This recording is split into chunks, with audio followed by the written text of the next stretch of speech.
opening of Diego Maradona cuts right to the chase, with a lo-fi set piece of the footballer driving through Naples the day he signed for the club, the high point of his galloping, giddying rise in the beautiful game. But, as becomes clear, not everything about the game, or those who play it, is beautiful. Oscar-winning director Asif Kapadia has established his not-insignificant skill at revealing the truth about fame and the individuals that pay the greatest price. Specifically what happens when the gap between their public and private selves threatens to swallow them whole. First with his films about Ayrton Senna and Amy Winehouse, Senna and Amy, and now with new documentary Diego Maradona. It's a traditional, by-the-numbers arc in many respects, poor boy from the slums to millionaire sportsman via the salvation found at the end of his feet. The major difference on his third outing, the subject is still very much alive. The film has arguably more in common with Senna than Amy, with a narrative backbone erected from public footage and interviews offering a narration. You see Maradona on the pitch, at parties, and during loud, chaotic press conferences with journalists jeering in front and fans screaming overhead.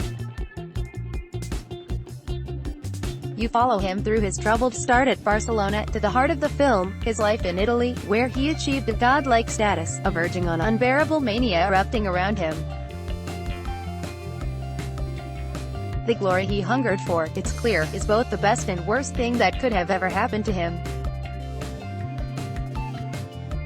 The picture Kapadia paints is pin-sharp, the unimaginable strain of a very unreal life on a very normal man. It's clear how his fall from grace, when it came, could never have been anything but brutal. And while the genius on the grass is clear, what is less clear is what happens off the pitch. The tragedy is clear and keenly felt. Kapadia had access to 500 hours of never-before-seen footage from Maradona's personal archive, but still, it feels underused and narratively slight, little flesh being added to the bones.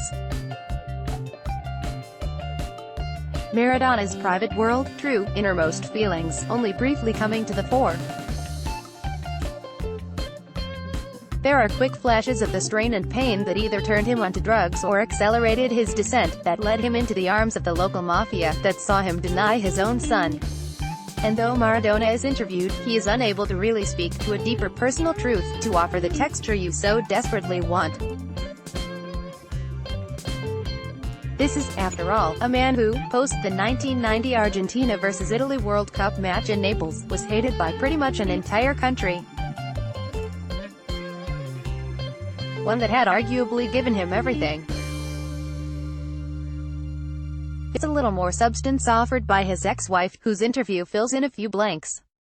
Still, the final act, though nothing new, is brief and devastating. Maradona physically, emotionally, a shadow of himself. The tragedy is clear and keenly felt. The result is impressive filmmaking, with the usual precision and intelligence of editing. But you never truly get to who Maradona is. He comes into focus and recedes again, leaving you with a full picture of the myth, if not the man. A compelling, tragic life of gangsters, glory, goal-scoring and addiction, told with flair, if not with full substance, by a master storyteller. Let's block ads. Why?